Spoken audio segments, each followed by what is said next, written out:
નમસ્કાર મિત્રો, દેશ અને દુનિયા તેમજ ગુજરાતના મહત્વના સમાચારમાં આપનું સ્વાગત છે। આજના મહત્વના સમાચાર મેળવવા માટે વિડીયોને અંત સુધી જોતા રહો।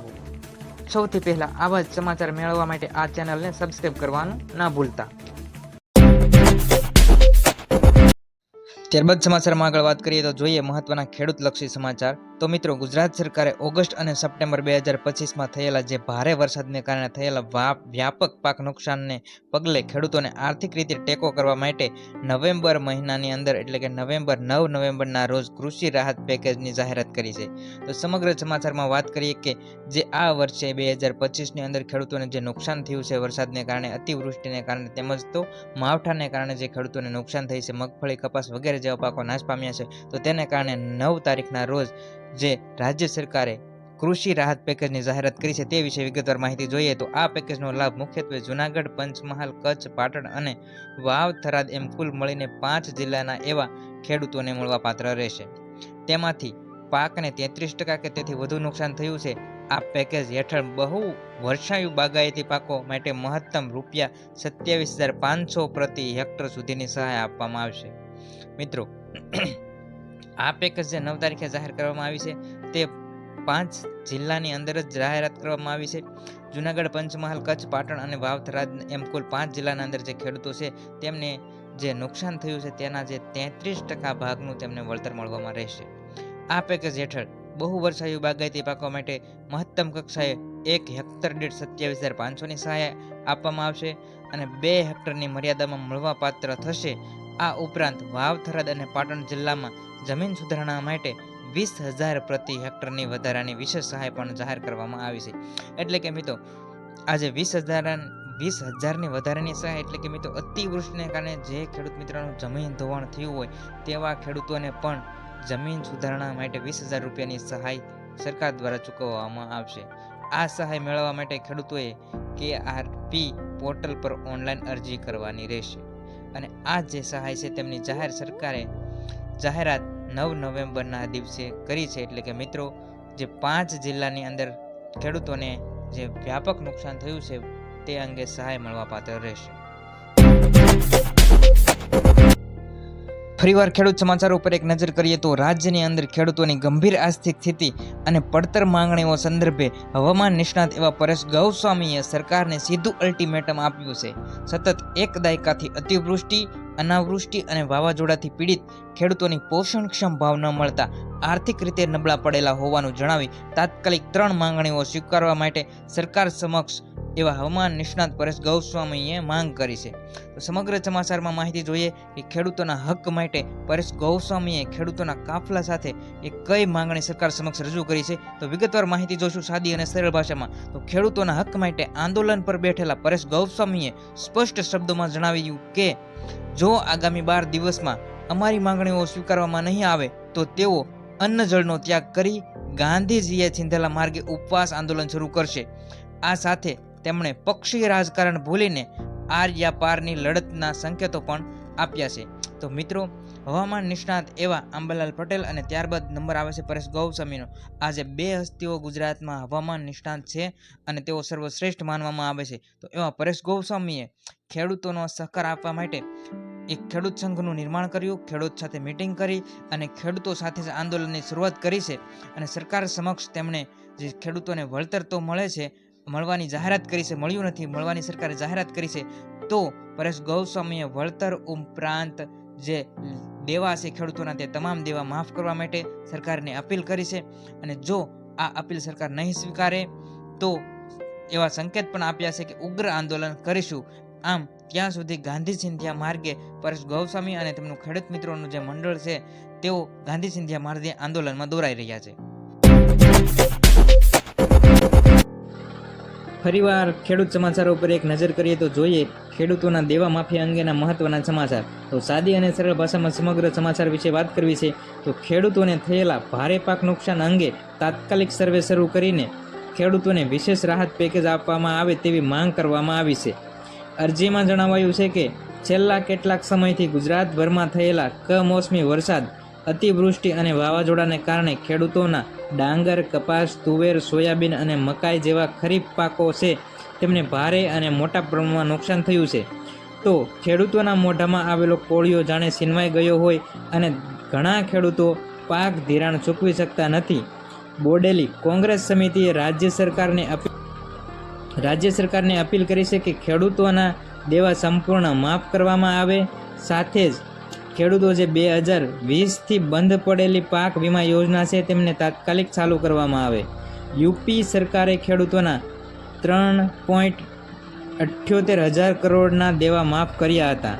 તેવી જ રીતે ગુજરાતના ખેડૂતોના દેવા સંપૂર્ણ માફ કરવામાં આવે તેવી માંગ કરવામાં આવી છે. અને આજે 2020થી બંધ પડેલી પાક વીમા યોજના છે તેમને તાત્કાલિક ફરી શરૂ કરવામાં આવે અને પાક નુકસાન વળતર માટે ખાસ રાહત પેકેજ જાહેર કરવાની માંગ કરવામાં આવી છે. ત્યારબાદ ખેડૂત સમાચારમાં આગળ વાત કરીએ તો વિધાનસભાની અંદર ખેડૂતોનો હેતુલક્ષી એક પ્રશ્ન ઉદ્ભવ્યો છે. સમગ્ર સમાચારમાં વાત કરીએ તો વિધાનસભામાં પ્રશ્નોત્તરી ચાલી રહી છે, જેમાં સરકારે ખેડૂતોના ફાયદાની વાત કરી છે. જીએસટીનો સીધો ફાયદો હવે ખેડૂતોને પણ થવા જઈ રહ્યો છે, જેમાં કૃષિ ઓજારો પર જીએસટી ઘટવાનો પ્રસ્તાવ મૂકવામાં આવ્યો છે. જેમાં કૃષિ ઓજારો પરના જે જીએસટીમાં ઘટાડો કરવામાં આવતા ખેડૂતોને કૃષિ યાંત્રિકીકરણ માટેના જે સાધનો છે, ખેત ઓજારો છે, તેની અંદર ભાવની અંદર જે કિંમતની અંદર ઘટાડો કરવામાં આવશે. વિગતવાર સમાચારમાં વાત કરીએ તો ખેડૂતોને કૃષિ યાંત્રિકીકરણ માટેના જે સાધનો છે અને જે ઓજારો છે જે સસ્તા ભાવે ઉપલબ્ધ કરવામાં આવશે. 12% જીએસટી ઘટીને હવે 5% કરવામાં આવશે. ખેડૂતોના જે વપરાશ માટેના ખેતી ઓજારો છે, જે ખેતી માટેના સાધનો છે, તેની અંદર 12% જીએસટી અત્યાર સુધી ઉપલબ્ધ હતું, હવે તેને ઘટાડીને 5% કરી દેવાનો નિર્ણય કરવામાં આવ્યો છે. ખાતર, જંતુનાશક દવાઓ, ખેતીના સાધનો પર હવે ફક્ત 5% જીએસટી લાગશે, જેનો સીધો ફાયદો ખેડૂતોને થશે અને ઉત્પાદનમાં પણ વધારો આવશે. ત્યારબાદ ફરીવાર મિત્રો ખેડૂત સમાચારો ઉપર એક નજર કરીએ તો જોઈએ ખેડૂતોલક્ષી મહત્વના સમાચાર. મિત્રો, હાલ જે માવઠું થયું છે, જે મોન્થા વાવાઝોડું હતું, તેની ગુજરાત ઉપર 185 તાલુકાઓ પર બહુ મોટા પ્રમાણમાં અસર જોવા મળી હતી. તો મિત્રો વિગતવાર વાત કરીએ સમાચારમાં તો કોંગ્રેસે છે જે એક આક્રોશ રેલીનું આયોજન કર્યું છે અને શા માટે કર્યું છે વિગતવાર માહિતી જોઈશું સાદી અને સરળ ભાષામાં સમગ્ર સમાચારમાં. તો મિત્રો, કોંગ્રેસની એવી માંગ છે સરકાર સામે કે અત્યારે જે માવઠાને કારણે ખેડૂતોને ખૂબ મોટા પ્રમાણમાં નુકસાની ગઈ છે, તો સરકારે જે છે ખેડૂતોના દેવા માફ કરવા જોઈએ, જેથી જે ખેડૂતોની જે પાયમાલ પરિસ્થિતિ છે, ખેડૂતો દવા પીવા આત્મહત્યા કરવા મજબૂર થયા છે, તો તેવા સમયે તેમને થોડી રાહત મળી શકે. વિગતવાર વાત કરીએ સમાચારમાં તો ગુજરાત કોંગ્રેસ છે ખેડૂત આક્રોશ યાત્રાની શરૂઆત આજે ગીર સોમનાથથી કરી છે. યાત્રાનો હેતુ ખેડૂતોની સમસ્યાઓ અને દેવા માફીની માંગ સરકાર સમક્ષ રજૂ કરવાનો છે. નેતાઓ ખેતર સુધી જઈ ખેડૂતોની વેદના સાંભળશે. યાત્રા કુલ 11 જિલ્લાઓમાંથી પસાર થશે અને 13 નવેમ્બરે દ્વારકા ખાતે આનું સમાપન કરવામાં આવશે. મિત્રો, આ યાત્રાની શરૂઆત પડેલા કોંગ્રેસના નેતાઓએ સોમનાથ દાદાના દર્શન કરી આશીર્વાદ મેળવ્યા છે અને ત્યારબાદ આજે ખેડૂત આક્રોશ યાત્રાની રેલીની શરૂઆત કરી છે અને જે 11 જિલ્લાઓમાંથી પસાર થશે અને 13 નવેમ્બરના રોજ દ્વારકા સુધી આ જે રેલી છે એનું આયોજન કરવામાં આવશે. અને આ રેલીની માંગ ફક્ત એક જ છે કે ખેડૂતો જે અત્યારે માવઠાની પરિસ્થિતિમાં આત્મહત્યા કરવા મજબૂર થયા છે, તો તેમને સહાય રૂપે તેમના જે દેવા છે તેને માફ કરવામાં આવે. મિત્રો, વધુમાં સાદી અને સરળ ભાષામાં વિગતવાર થોડી માહિતી જોઈએ તો અત્યારે જે સહાય પેકેજ જાહેર કરવામાં આવ્યું છે, તો કોંગ્રેસ નેતાઓનું એવું પણ છે કે સર્વે કરવા માટે પંચાયત 2-3 ગામડાની વચ્ચે એક જ તલાટી મંત્રી હોય છે, 4 થી 5 ગામ વચ્ચે એક જ ગ્રામ સેવક હોય છે અને તટસ્થ રીતે એટલે કે જે સંપૂર્ણપણે પરીક્ષણ કરવાનું હોય છે, તે એક વ્યક્તિ એટલા બધા ગામનું સર્વે કઈ રીતે કરી શકે અને આ સર્વે એકદમ ઝડપી કરવો જોઈએ, તો એના માટે પણ સરકારે કામગીરી કરવી જોઈએ. વધુમાં માહિતી જોઈએ તો આજે સરકાર છે જે ભાજપના નેતાઓ છે, કોંગ્રેસનો એવો આક્ષેપ હતો ભાજપના નેતાઓ છે જે ખેતર સુધી ફક્ત જાય છે પરંતુ ફોટા અને વિડીયો શૂટિંગ કરી અને જાહેરાત કરી દે છે મીડિયામાં કે અમે સર્વે કર્યો છે. મિત્રો, એવી રીતે સર્વે ના થાય.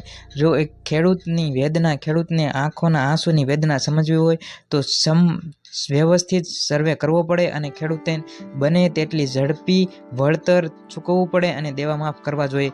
આ કોંગ્રેસ મહારેલીનું આયોજન કરવામાં આવ્યું છે અને ખેડૂત આક્રોશ યાત્રાની શરૂઆત કરવામાં આવી છે. તો આ રેલી છે, કોંગ્રેસ આક્રોશ યાત્રા છે, તેની મુખ્ય 2 માંગ છે. ખેડૂતોને ઝડપી વળતર ચૂકવવામાં આવે અને ખેડૂતોના જે દેવા છે તે એકદમ ઝડપી રીતે અને સરળ રીતે માફ કરવામાં આવે. ત્યારબાદ મિત્રો ફરીવાર એક નજર કરીએ ખેડૂત સમાચાર ઉપર. તો ઓક્ટોબર મહિનાના છેલ્લા અઠવાડિયામાં શરૂ થયેલા કમોસમી વરસાદને કારણે થયેલી અભૂતપૂર્વ કુદરતી આફતને પગલે રાજ્યના ઘણા ખેડૂતોના પાકને વ્યાપક પ્રમાણમાં નુકસાન થયું હતું, જેના કારણે મુખ્યમંત્રી ભૂપેન્દ્રભાઈ પટેલે યુદ્ધના ધોરણે સર્વેક્ષણ કાર્ય શરૂ કર્યું છે.